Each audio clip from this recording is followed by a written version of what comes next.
We're going to turn now to the war with Iran. Day 16 of the ceasefire. More trouble today in the Strait of Hormuz. But there are signs of progress toward a peace deal. Iran's foreign minister has arrived in Pakistan ahead of potential face-to-face talks there. Here's CBS senior White House correspondent Ed O'Keefe. President Trump's top envoys are off to Pakistan yet again.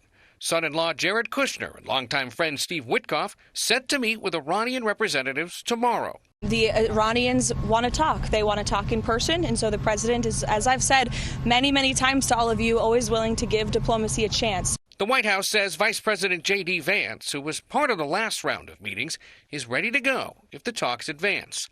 But amid the fresh push for a deal, the conflict has intensified in the Strait of Hormuz.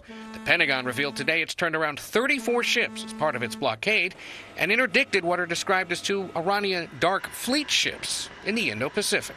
They thought they'd made it out just in time. They did not.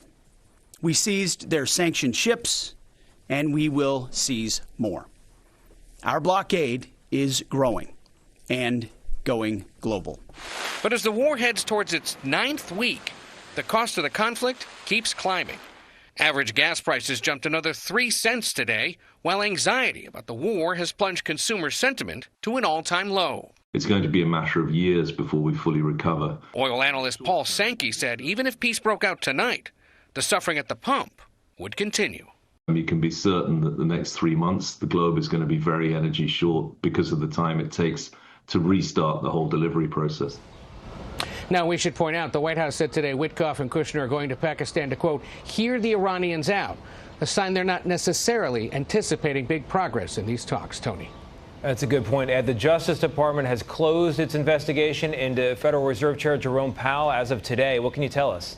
Yeah, federal prosecutors had accused Powell of mismanaging renovations at the Fed's headquarters, and the criminal probe came amid the president's years-long feud with the chairman about interest rates.